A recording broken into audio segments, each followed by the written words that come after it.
All right. Hello, everybody. It's Laura Victoria Ward here in a Zoom room teaching inner outer space. If you ever want the link, please get in touch with me. And I actually just taught a Laban class to some of the Embodiment Unlimited people, which is the Mark Walsh crew. And it was funny because I taught people, some of them have studied it already. Some of them I had all these different levels and all of them were pretty intense embodiment people. So I went a little further and faster than I might with normal humans, but I also put you guys in the case of not normal humans who already know a ton. And so I throw you guys into the deep end also.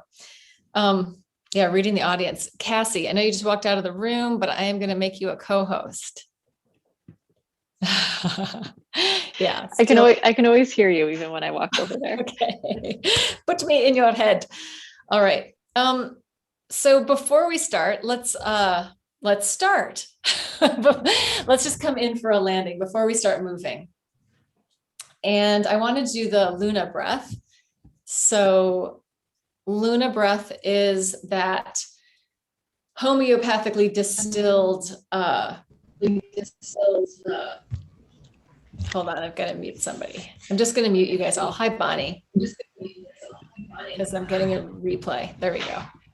Okay. Yeah, if you need to unmute at any time, just unmute and talk. It's fine. So it's like a homeopathically distilled ujjayi breath, which is that yogic kind of little bit of tension in the throat. But in yoga, you do it on the inhale and the exhale. In this continuum version of the Luna breath, you're inhaling normally, and then you're exhaling out this. And it could be like you're just listening to your exhale and maybe making it a little bit louder by putting a tiny bit of tension in your throat. If you feel like, oh my God, what am I doing? I don't know what this is. Just breathe normally. So if it causes any kind of stress, breathe in any way that feels normal to you. But if we can do just a little teeny bit of, I want to say just a tiny bit of compression, and it's almost like you're listening, somebody in this class said, it's like you're listening to the sound of the sea in a shell. So thinking of that sound happening in your own head and allowing yourself to tune in. Let's say we're going to tune into midline. So tuning into the sense of the vertical within our body, the up and downness of our midline, and using the Luna breath with probably going to be easier if you close your eyes, but of course you can leave them open if that's more comfortable.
Letting us come back together. So we just were working on the Luna breath. Some people call it lunar breath. So Luna, lunar, I've heard them both. So what I feel with the Luna breath in myself is it has this real spatial quality. And in the sense of, it's actually, I'm going to tie this into some of Laban's space effort. So in Laban's space effort, there are two sides of that continuum. One is direct space, pinpointed. It's right there. Boom, that, which is a very specific awareness of something in space. Like my glasses are over there. You know, it's something like that where we are honing in, narrowing our focus into one thing. So that is direct space. So I feel like in a sense, I am narrowing my awareness into just this breath. But then when I bring my awareness into that, it becomes this indirect space, which is much more spacious and almost like a mist, which the awareness has become global and it's everywhere. So that would be indirect space, where I still have my awareness tuning into the sensation of breath, And really, if it was actually Laban space effort, it would probably not be in my body. So this may not be the best analogy, but somehow it makes sense to me. And it's a tie between this inner and outer space. So there's some real unclarity for you, but somewhere in there, that filter, there might be some sense. Yeah. Bravo to a little bit of uncertainty. And what really is that? Like if we can be in the, I don't really know, or today it's like this, then we're in a more open place to learning and experiencing the moment than if we are, I know it's like this always. So from that place, I just want to do a quick check-in with you guys. Where are you in your body today? And you don't need to answer this, but if you are up for giving me an answer, that would be great. What's going on for you? What are you noticing?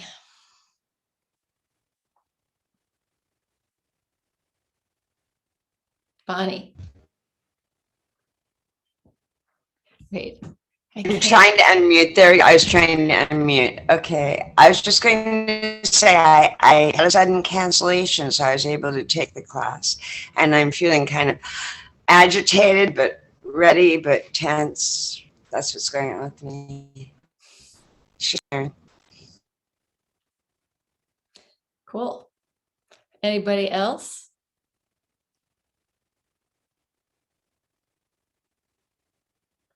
Peen. Yeah, I have some energy rising, like it's going up, and I would like to have maybe some more balance in getting it down. So that's what's happening over the last week, and trying to balance, but it's it's how it is now. Yeah. Thank you. Lindsay? I just had a conversation that brought up some emotion, and I'm not really in my body. I'm wanting to get into it. Okay. Anybody else? Okay. So let's do the up, down, side, side, backward, forward with the eyeballs and the head. Maybe just the eyeballs first without turning your head. So it could be very small. It doesn't have to be that you go to your maximum, but just that you go into feeling your eyeballs moving. So just eyeballs moving up. Not so it's uncomfortable. Eyeballs moving down. Eyeballs moving to one side. Eyeballs moving to the other. Eyeballs moving back in your head, whatever that means to you. And eyeballs coming forward, whatever that means. One more time, just the eyeballs, trying not to turn your head yet.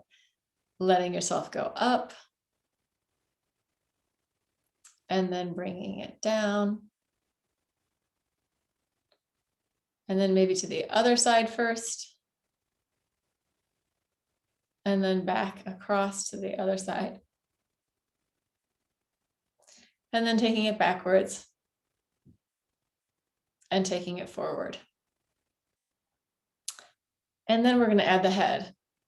Or you're going to add the head. I just did this whole session and they were like, don't use we are, don't use that cueing, use you are. Just tell people what they're going to do. Like, oh my God, I've had this really inclusive cueing for so long. So you are, and I am going to drop our heads, drop them. We're going to look up first, up, take it up, look to the ceiling.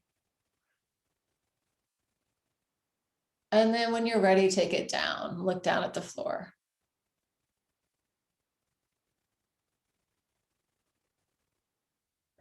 And bring it into center to go from one side to the other side.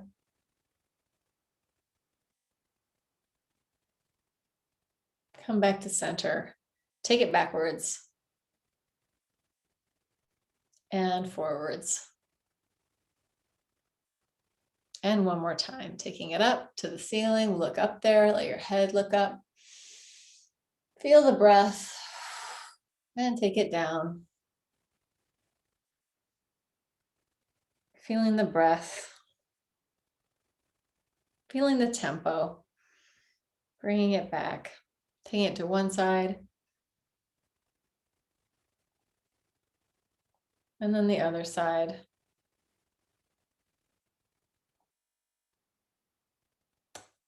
And then taking it backwards and forwards.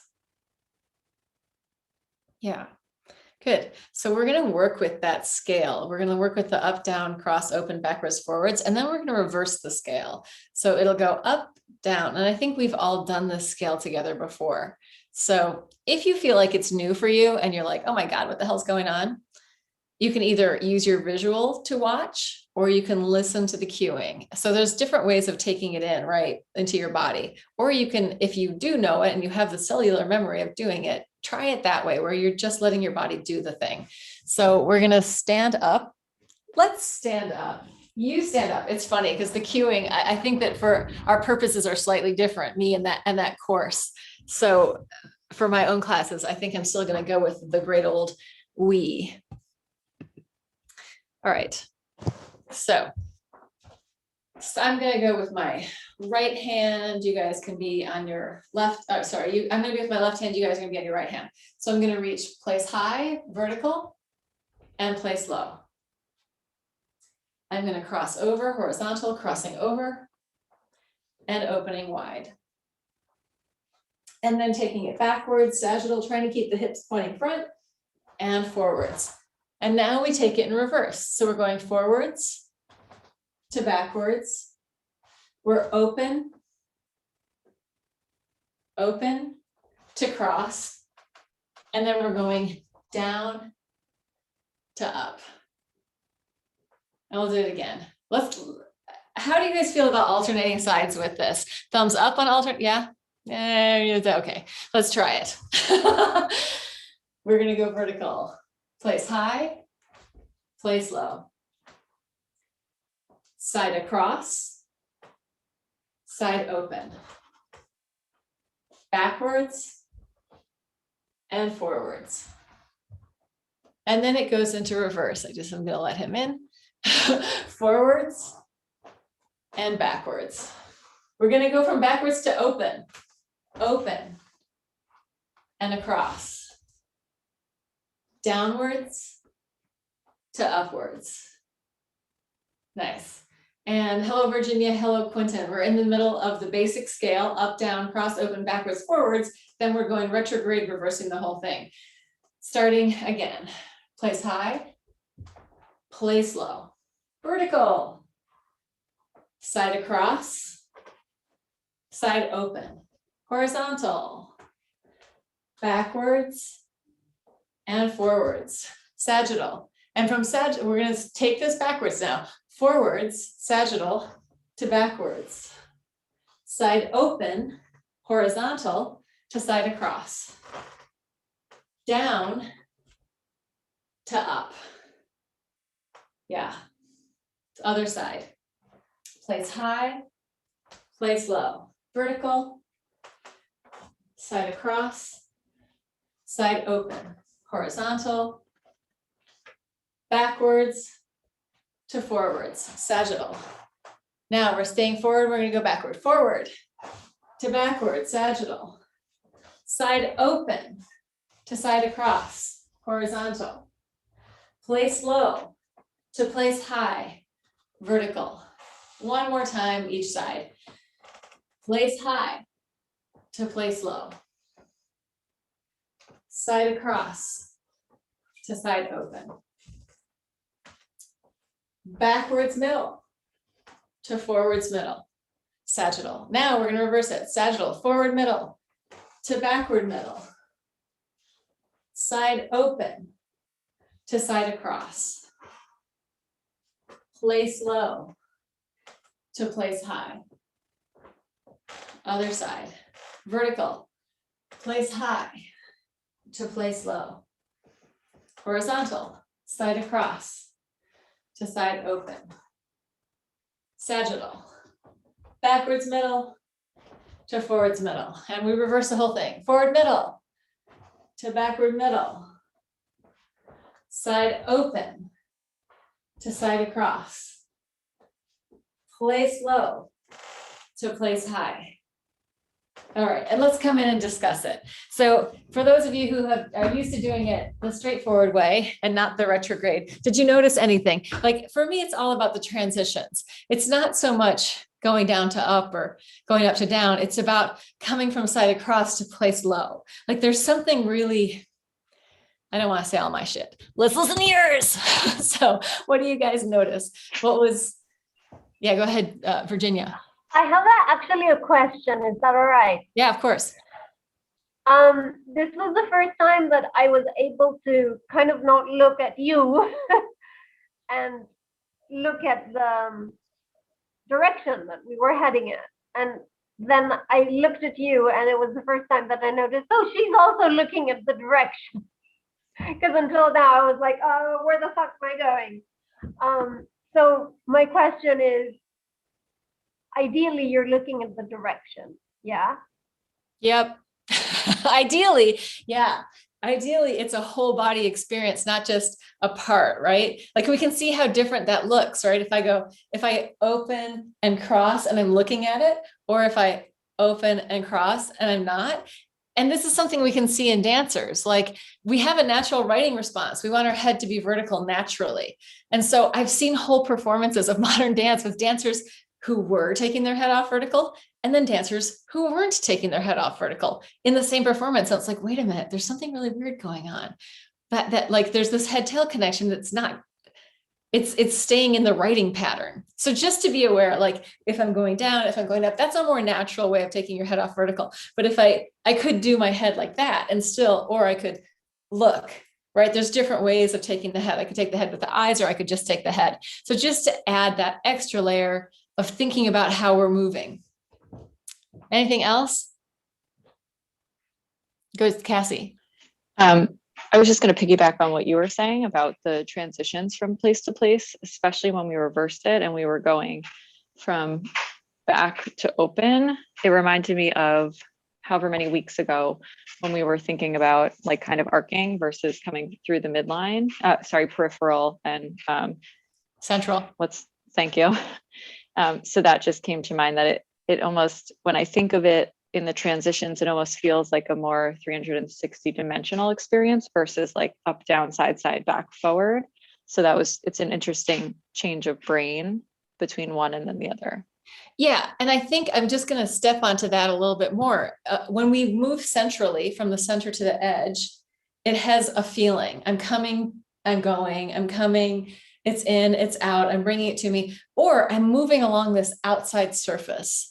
And it changes something completely in the way that it's not in me, it's out there, right? It's like a total different feeling. We're going to do that whole thing and we'll switch to using those peripheral pathways wherever they make sense in a second. But let's talk more and see what else anyone else has noticed. I really like your outdoor space there, Fabian. It's like I really dig in the trees. Yeah. Anybody else notice anything that was different for you when we did the retrograde, when we reversed it? I found it. Can you hear me? Yeah. Oh, now you just muted yourself.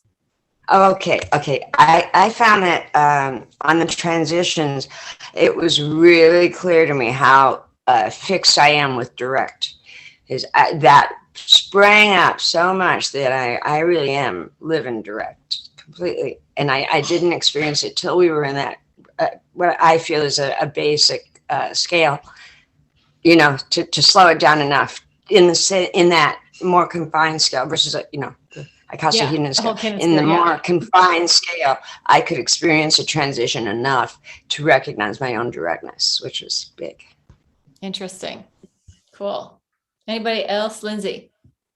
I think I think if I'm not sure of what I'm doing, and it might take me a few times to get a little more sure of what I'm doing, I tend to use more central pathways because it feels more clear or safe. Like I know this is all, it's just interesting. Thank you. Yeah. And actually, we could be doing this with all these different peripheral pathways, and it's fun to do that.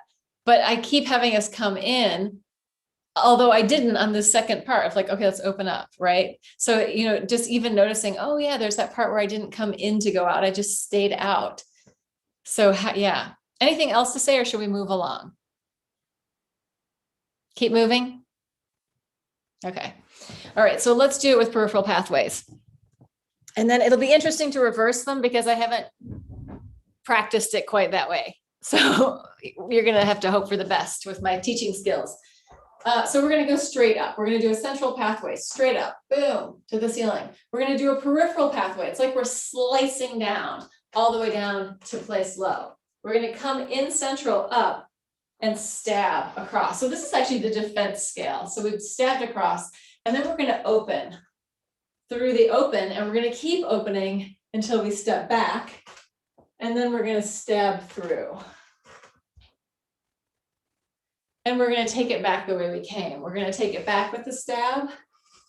We're going to open, keep opening until we cross. We're going to come into the center, stab down, and slice all the way up. They're somewhat arbitrary in there. There's a couple places we could have stayed on the periphery, but I chose to come in. Let's try it on the other side. We're going to stab to the ceiling, straight up, central movement, slice arc down, peripheral movement. I'm going to come into center, that's central movement. I'm going out, central movement, crossing. I'm going to slice all the way around, slice, slice, slice, slice, slice, slice, all the way to the back. And then I'm going to stab forward and through. Boom. I'm going to stab it back. Boom. I'm going to slice around, slice, slice, slice, slice, slice, slice, slice, slice, slice. And then I'm going to stab down. So I changed that pathway. It could have been peripheral. And I'm going to slice up. Peripheral. And I come back in central. Let's try it one more time each side. Slicing through the ceiling. Stab. Sorry. Stab and then slice. So central to peripheral. Come in, stab, and then slice. And these stabbing and slicing words are mine. They're not Lama words. Take it to the back. We're going to go through the center, stab. Coming back through the center and stabbing out to the back. Peripheral pathway. Out, out, out, out, out, out, out, and cross. Bringing it into center, stab down, and slice up. And if you want to do some different pathways in there, feel free. I'm going to do it again on the other side, stabbing straight up, slicing all the way down into center, stabbing across, slicing the very edge of your kinesphere, the very edge of the tent, all the way to the back, stabbing through, boom, stabbing backwards, boom, slicing around, slice, slice, slice, slice, slice, slice, slice, coming in, center, stabbing down, slicing up, and coming back in with the central pathway. All right, let's check in again. How was that time, Lindsay? Was it different? Like, did you, now that we've done it, we knew we were going to do it. How was it? I could follow along a little better. I still had to think about it. That's not a problem with it. It is my brain working. Can you, is it possible for you to just watch and let your body follow without thinking? Probably if we did it about 5 or 10 times, yeah, but I need a lot of repetition. It was good. I liked it. Yeah, What? I'm with Lindsay. I'm with Lindsay on the repetition. It's a lot of information, right? And you're hearing it in language and in body too. So like there's these verbal cues and then visual cues to follow. It's a lot. What else? How is it for you, Kathleen? Especially moving from stabbing backwards to side and then crossing, I think it was. So at one point I wasn't sure what to do with my feet because I was looking at, I was looking at the form and I didn't see you going forward with your feet. So I didn't know whether I should go step, cross, or so my feet were like alienated from my arm in that moment. It works better going across to the back than going to the back to the front, right? With the feet. Because I had the exact same thing. I was like, what should I really be doing here? And then I decided, I don't think I moved my feet very much, but I might have, that's like, and generally the rule with the feet is it's exactly the opposite of ballet. Like in ballet, learn the legs first and then the arms. In this, learn the arms and then let the legs do what they want. And then at a certain point, we can be more specific about that. But because this is just play, that this isn't part of the way that we learn the Laban material, it's just a way of learning it inside, outside, upside down, right? If you can do it backwards, you can do it forwards. It's like it just layers it into your brain so that that's up, that's down, that's one's crossed open, you know. That's the idea with this, just to play with it. How about you, Fabian? Anything? Did you notice anything? At the beginning, do you hear me? Yes, okay. At the beginning, we just did it with the head, and I was surprised to feel all my spine. So my spine wants to talk to me today. So when we did with the full body, I was trying to focus on my spine, but it didn't speak anymore. I felt only the opening and the closing of my chest. And of course, with the slicing, it's it's the main sensation, the opening and closing of the chest. And I had the same problem with where should I put my weight on which foot? Your weight, yeah, your foot.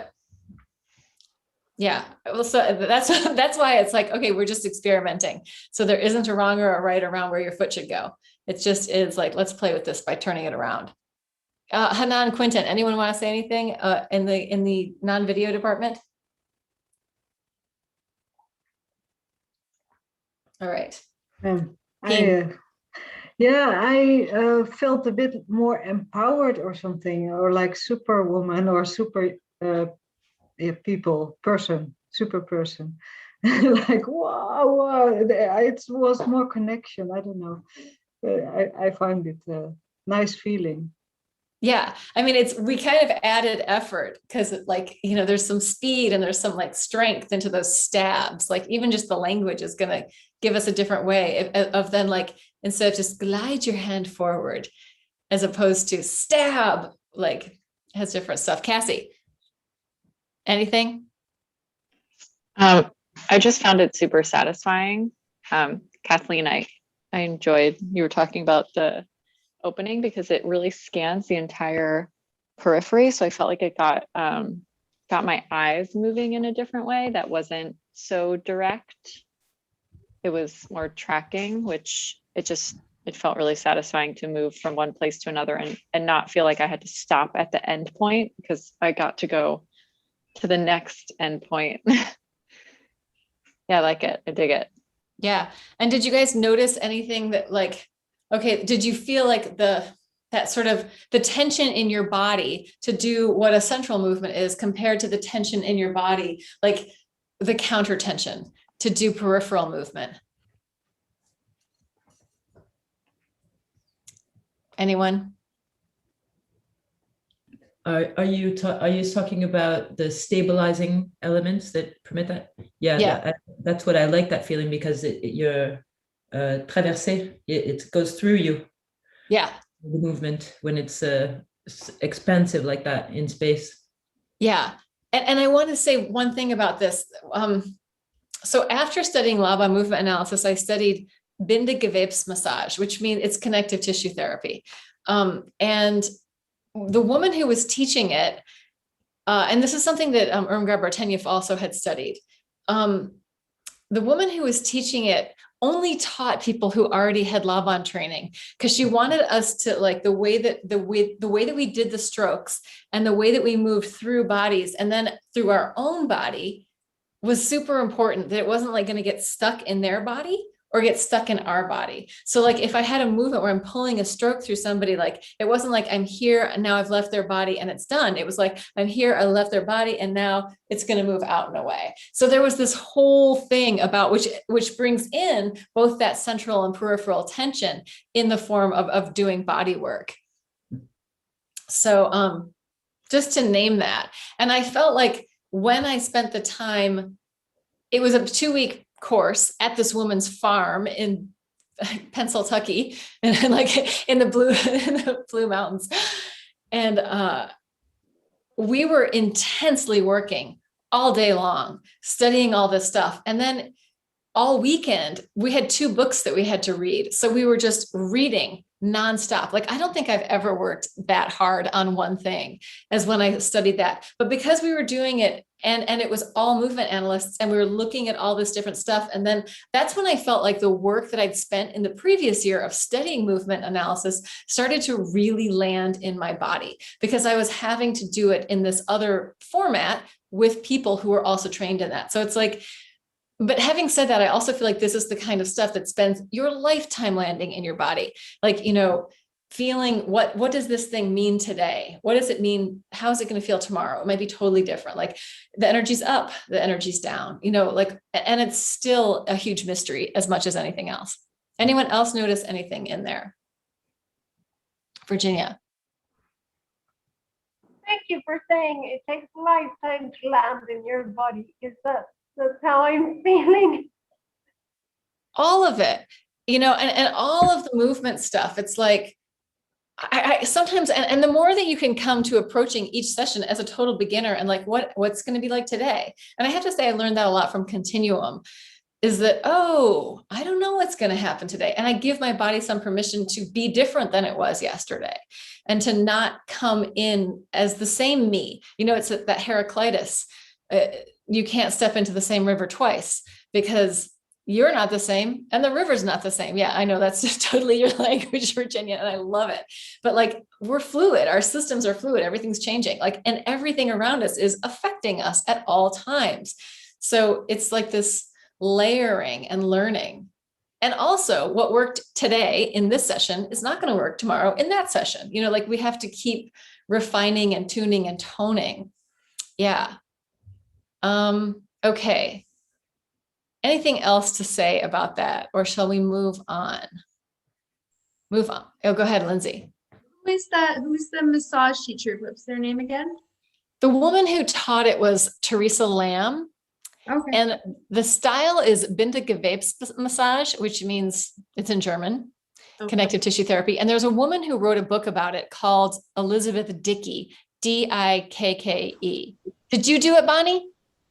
Teresa Lamb, is she a fairly senior woman? Yeah. Yeah, she used to teach at LIMS, right? Yes, exactly. Yeah, I just know who she, I was just realizing I knew who you were talking about. Wow, okay. Yeah, and I mean, I studied that in 1996. Right, this would have been way back. Right after my year-long program. Right, cool. Yeah. All right, let's move some more.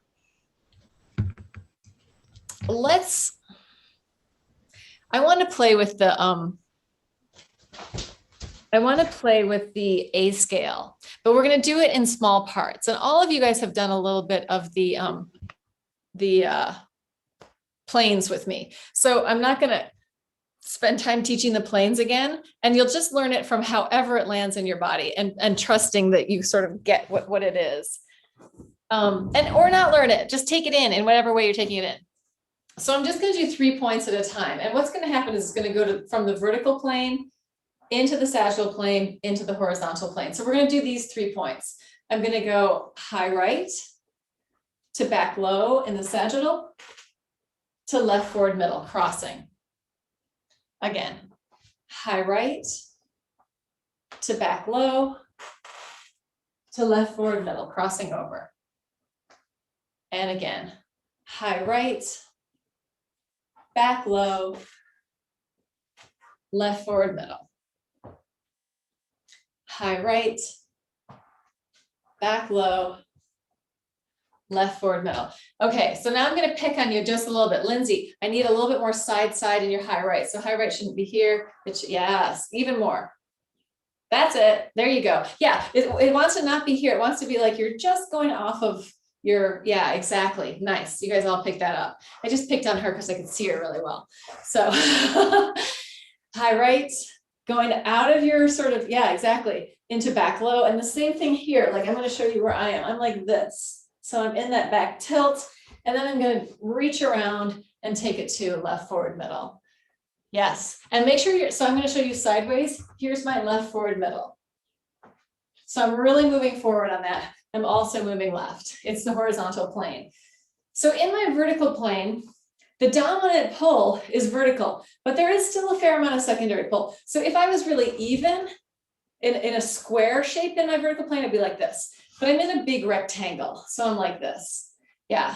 And if I'm in my horizontal plane, it's more horizontal and a little bit of sagittal forward backward.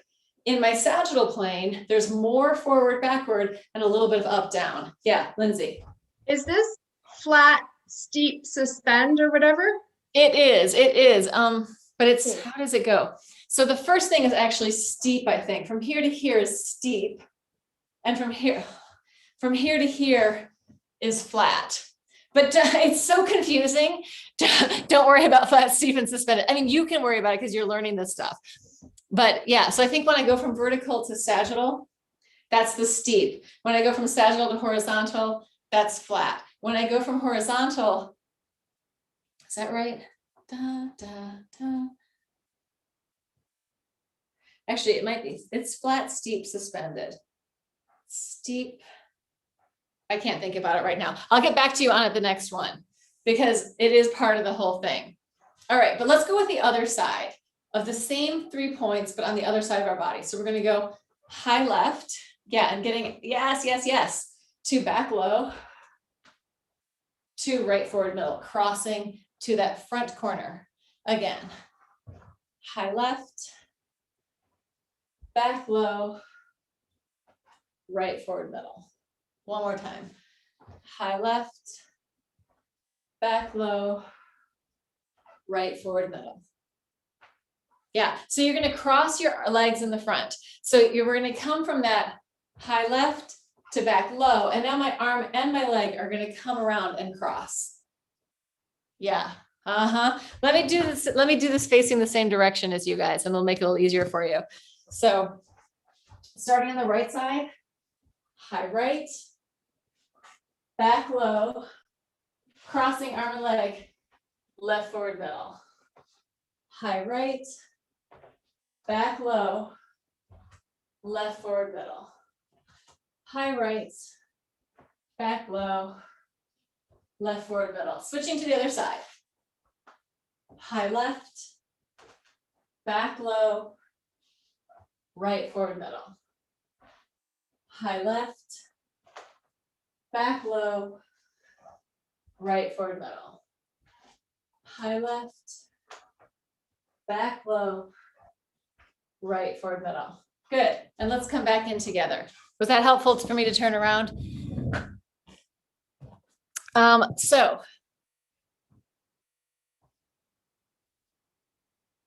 I have a question. What was that? Was that central or peripheral? What do you think? This is a trick question.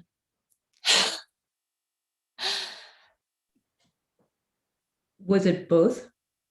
Well, it was actually neither. It's why it's a trick question.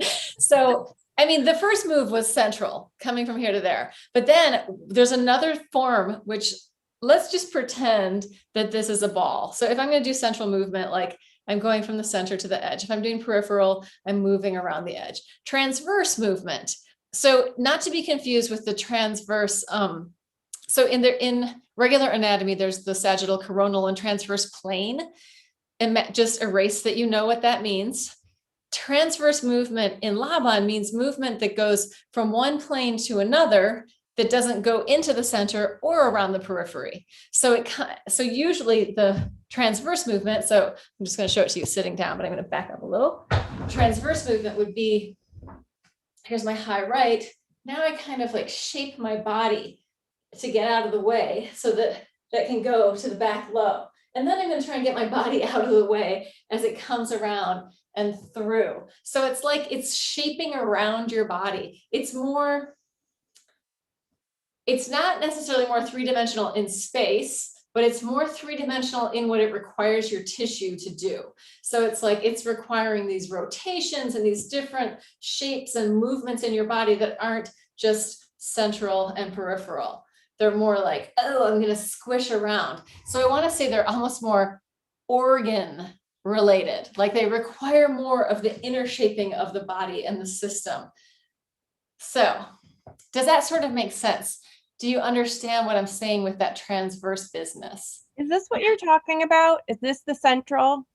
That's central. That is bingo Okay. central. So you're talking about when you move around this what's notated as central, you're doing a more, Yeah. And I yeah. mean, that's a really bad image for it. That's a great image for central movement because everything's Okay. sloping away from center. That's what we're not doing. Yeah. Right. But Okay. let's say, show us that image again. And let's say that what we did was we took some like string and we interlaced it around like this, around bits and pieces coming from one place to another. That would be the transverse movement. Yeah, not doing this. Yeah. Right. I don't Yeah. think there's an image for the opposite. And let me just, I'm going to show you what the motif for it is. So this will make it kind of clear. Let me just find the right piece of paper. I've got so many notebooks here, and yet some of them have magical things inside. Okay, so here's like, this is going to be the movement. There's a dot in the middle and there's a circle. If I go like this, that is central movement. If I go like this, that is peripheral movement. If I go like this, and it kind of, that's going to be transverse movement. And there you have the yin yang, right? It's like the way, it's the water, it's like the flow. Yeah, exactly. So transverse, that's just how you motif write those things, which Laban notation is a whole language, and motif writing is like the ABC version of Laban notation, which is like the encyclopedia version of writing it down. So why does any of this matter? What do you think? What do you feel like? How is this applicable in life at all? Why would it matter? What benefit can it be to do that transverse movement? I felt profoundly reintegrated the moment we did it. I love that. That's amazing, Bonnie. And was happy to be there again. And Bonnie studied with Irmgard, like she was part of that, like in the 70s, right? In the when the Institute first was getting going. Obviously, she was there with Teresa Lamb, who taught me in the 90s. What else did you guys notice? You were going to say something, Virginia. Well, I don't know about life, but I'm having so many not landed yet in verbs and words aha moments about my Tai Chi practice. And how sometimes you have to be more like this, and sometimes you're more like this, and sometimes you're more like this. It's mind-blowing, but I don't have words. I mean, what this offers is a framework for learning movement, for learning choreographed movement, because then you know, is it here or is it there? And is it going this way or is it going that way? Can it also be with the transverse movements that when you're having contractions in some of the fascias, that you open up the fascias with this? Yes. Transverse? Yes, totally. I mean, and that's the biggest thing for me. Like when we have healthy fascia, we can move for the rest of our lives. And the embodiment part of it is like, oh, and when I can learn these different ways of moving, then somebody shows me anything, a form, it's already familiar to me, or parts of it are familiar, not the whole thing, but like, oh, there's this peripheral pathway intention. And what's required of my system to do that is not new to me. It's familiar. And so yeah, I can go, oh, yes, I can go over here, and I'm not going to kill myself. I'm not going to hurt myself because I've got some body intelligence. Like that's what it is. Number one, it's like intelligence in your body. And I have to say, like, he's not saying for me, for my training, for teaching you guys, I need to teach this way. It's to teach within his course. There's a certain culture of what the teaching and and we're actually trying to find out, where is the overlap?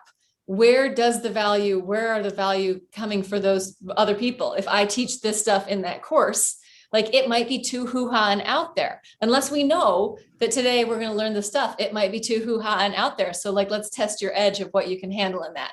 But the other part about this, and this is something that learning, it takes something in your brain, right? Like, so I play violin pretty badly, but my boyfriend is like a phenomenal musician and can play, and he's a composer and can play like any instrument. And sometimes he plays with me. And like the rule of playing music with my boyfriend is you must be rhythmic. If you go off the rhythm, you're in trouble. But if you fuck up all the notes, that's okay, as long as you stay rhythmic, because in music, we can follow the rhythm if we're working as a group. If we're all working as a group with the same rhythm, somebody can go off and do something, but it's still recognizable. If the rhythm's gone, what is going on? It's just a cacophony. So I feel like, I don't know why I'm saying that. It's about hurting. So we'll be playing together and suddenly like I'm struggling to do well. And like every part of my brain starts to like seize up and I have a hot flash because I'm trying so hard. I'm concentrating, and that's like the concentration leads to a hot flash. So it's just the way that the body is, right? I'm like, oh, and then I usually go, oh, I've just short circuited. I need to take a break. I need to step away from this because now I'm at a point where I'm not learning anything. I'm just overheating, right? So, I mean, and that's not what our learning system is. Hey, Quentin, I got to laugh on that one. Oh yeah, I don't. That wasn't my laugh, but Oh, okay. I decided to draw because I was coming. I mean, some part of my mind was moving into the direction of what you said about the culture of that course. And when you, just before you did that, you drew the picture, I decided to try to draw pictures of the yin yang, and it feels different. You know, like for instance, if I was practicing this and there's some information out there about how men find it adversarial when particularly other people look at them straight on, whereas women don't. And men actually prefer to look at them at an angle. So I feel like that's true for you. Yeah, that's true for me, but I've also learned that from someone else who has credentials in areas that have to do with body language and communication. But the thing is, I imagine if someone were to do the exercises that you were doing with us before we got to that yin yang sort of traverse thing, would I feel invaded if they were moving forward facing me? Would I feel their energy, that plane energy invading me? But if they were doing it in the traverse, how would that feel different? And so when I was drawing the symbols, it feels like when the yin yang connects, but if I feel it like going inside, the movement of that water, it feels different when it comes, it feels different. It feels different when it comes inside. It doesn't necessarily feel like an invasion, and not the same way. It feels like it's easing itself inside of me, or the energy is joining in a way that's not on the outside. And it's not coming from the inside, going out or going in this straight way. It's just sort of, it's a different way, like the water seeping in a way where it just feels easier, like wings or something moving into me.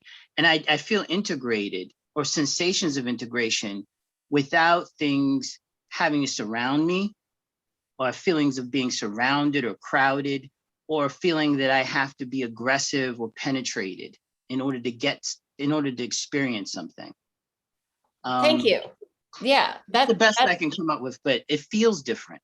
Yeah, I think that's a very good way. I mean, we could look at cultural studies. Like in some cultures, you don't look at anybody in the eye, and especially women don't look other people, and especially women don't look men in the eye. Like that's huge. Like in some cultures, that is just, you might as well just like pull off your shirt and stick out your boobs at somebody, like just in certain cultures. And in other cultures, there's very indirect ways of being together. Like the USA is a very direct, speed, strong culture. Boom, boom, boom. It's like this.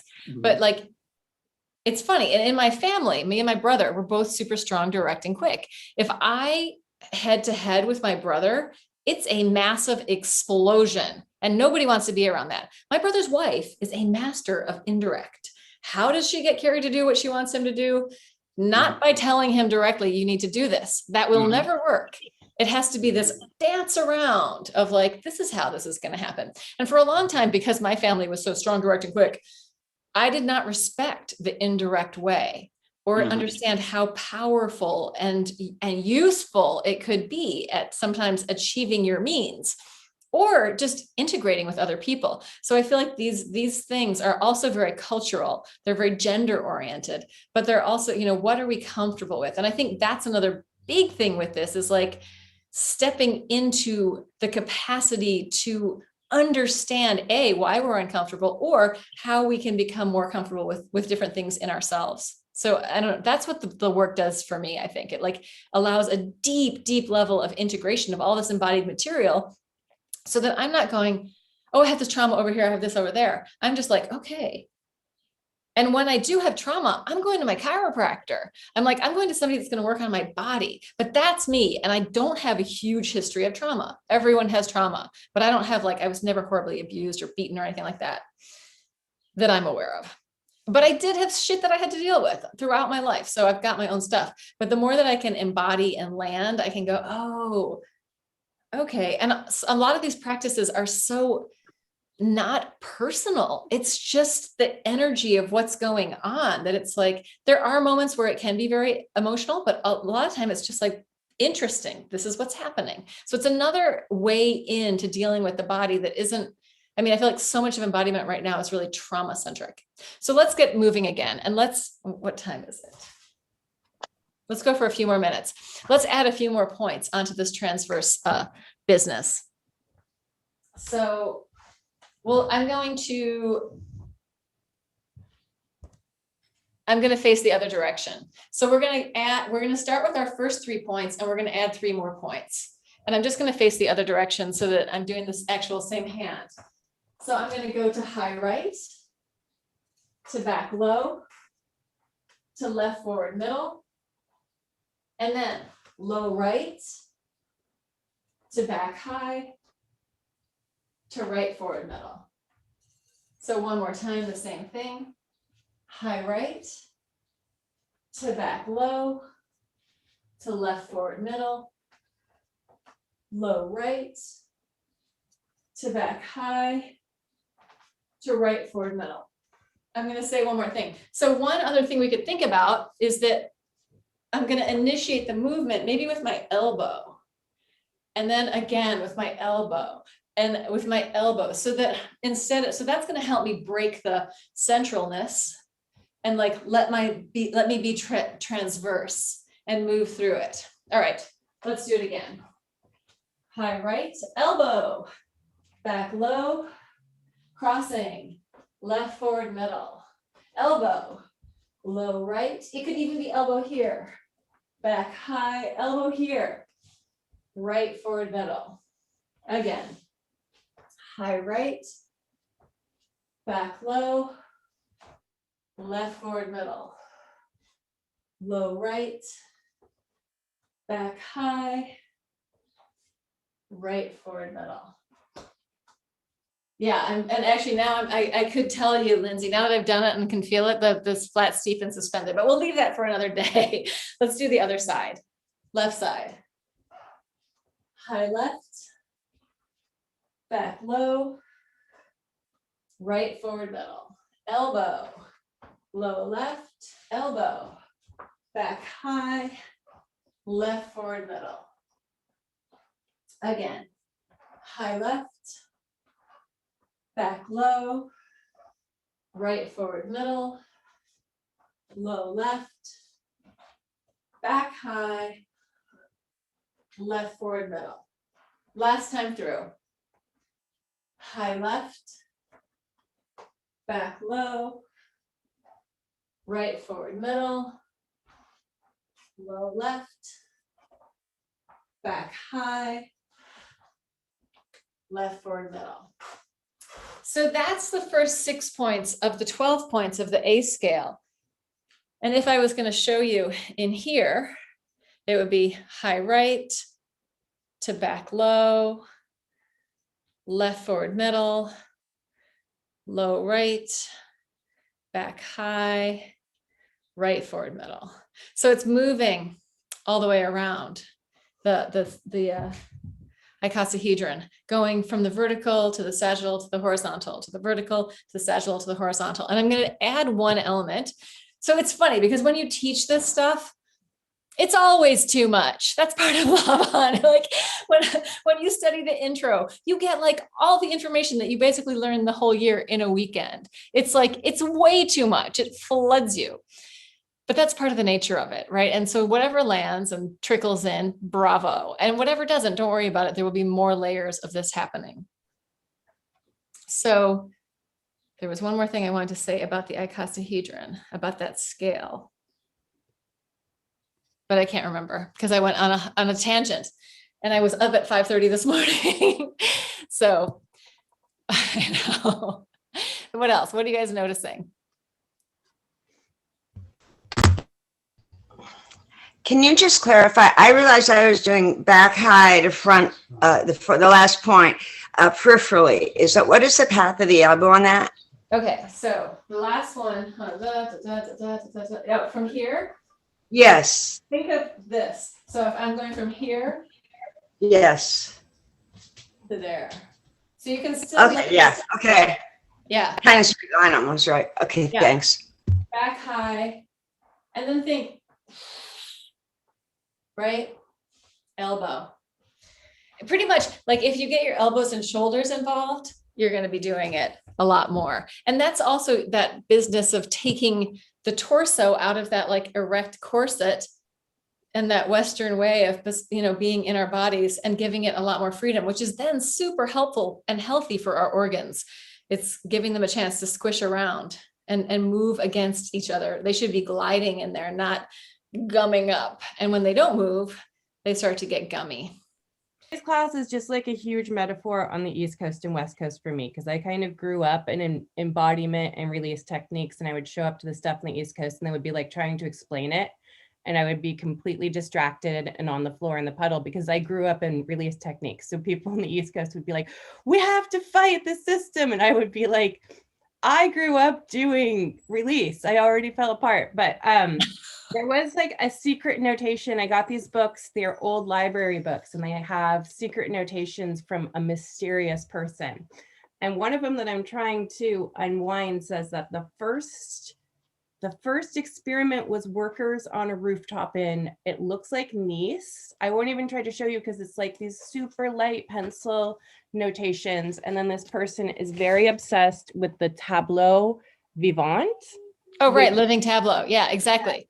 Yes, and my living tableau is going to walk in, so I'll put myself on mute. But this stuff you're doing very much exists in Californian software. That's what I'll say. I know, because it makes sense in form. It creates form. So actually, we definitely pay people to do this in California, and my tableau vivant's going to get loud. Okay, hold on. I want to share something because I was looking through all my pages. I've taught these intros numerous times, and there's always different material. Like several times I've gone through with other LMA people, Laban movement analysts. I've gone through the material to like rein it in. So this is what we're going to offer in this intro. We don't need to give them everything, but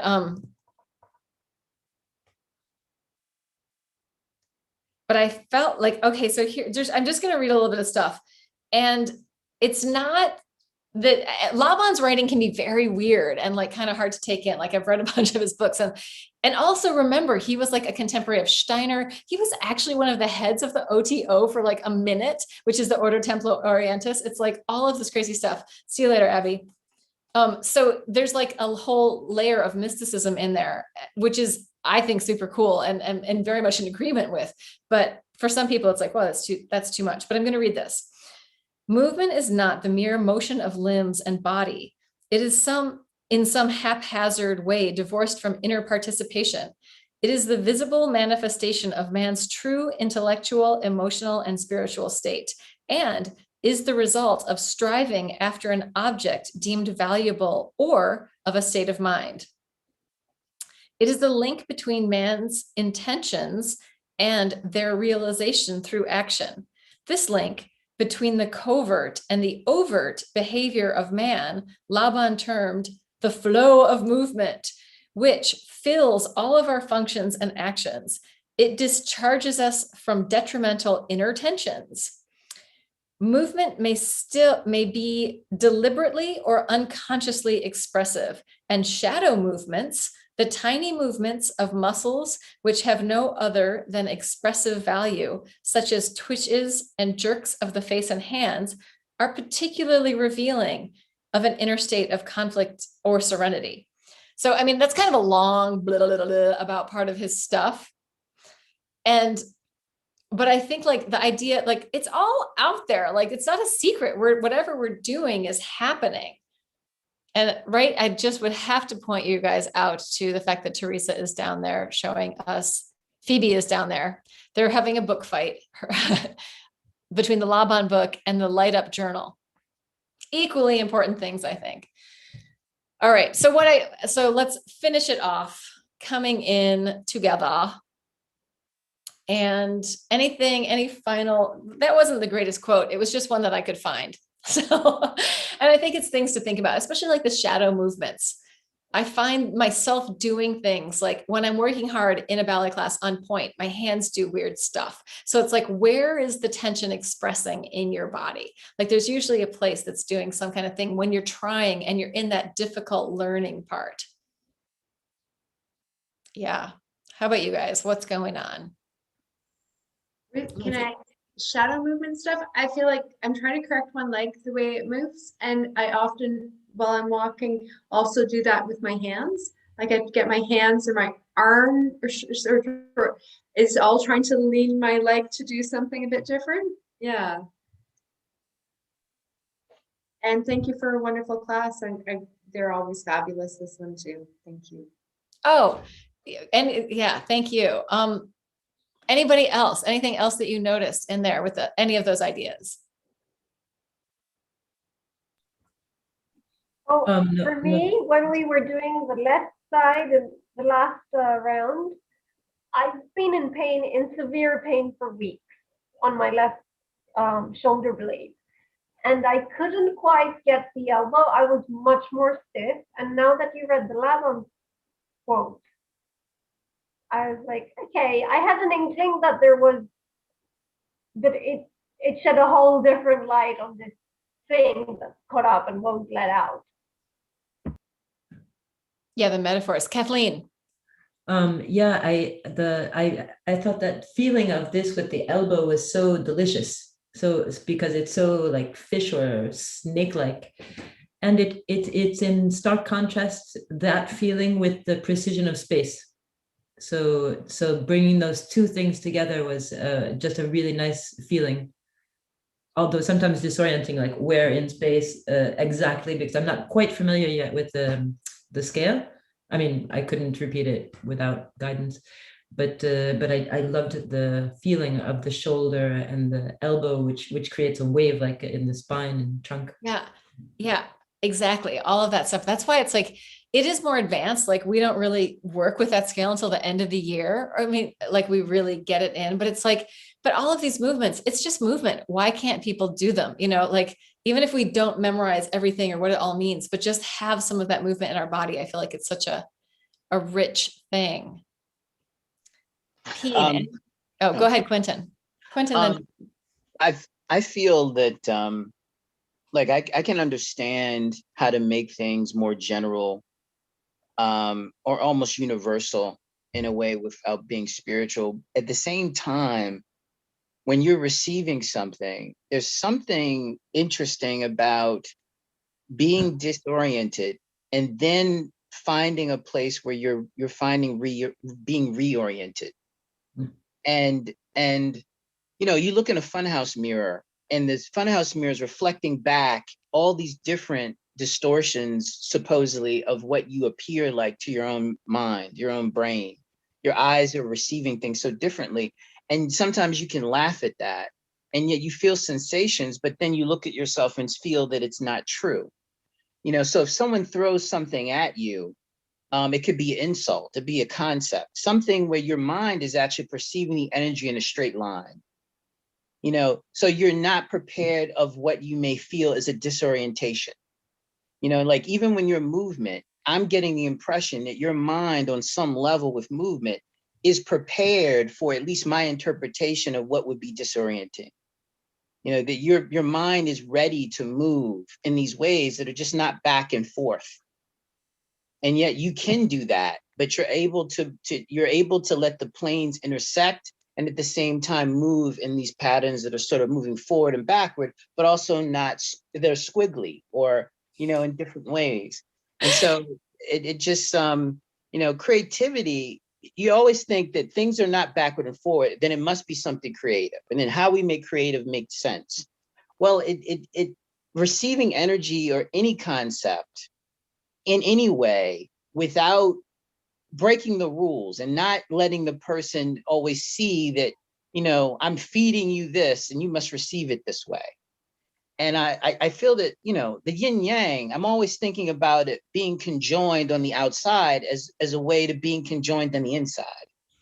You know, so it's making me really think of things both sensibly and creatively, or logically and in a different way. Thank you. Yeah, I want to just respond to that for 1 second, because I was thinking about it this morning, and like, and I think this is almost like these two worlds, the world of, okay, this is how it is in its form and everyone can understand it, or it's in this free flow thing that's like hyper creative. And the two problems are like the hyper form thing doesn't have any creativity, and the hyper creativity thing doesn't have any form. So like they have to be able to meet in the middle and perhaps squish back and forth a little bit so that the thing can get made, or the plan can be executed and stay alive, right? That's the thing. If it's too stable, it becomes dead. So it's like, oh yeah, we're just rehashing the same, which is most systems in the world today are fucking old and dead, right? But everyone's still marching along because that's what they're supposed to do. You know, if they're in that fixed mindset, if they're not in a growth, moving forward, thinking about things place. All right, Peen, I just wanted to ask you, did you have anything to say? I want to thank you, and I feel less contracted. So it's more freedom after moving with you all. Thank you. Yeah, awesome. So I guess that is it for today. Super fun to have you all always, and loving kindness, all the good things. Thanks for showing up, and happy to see you. Right.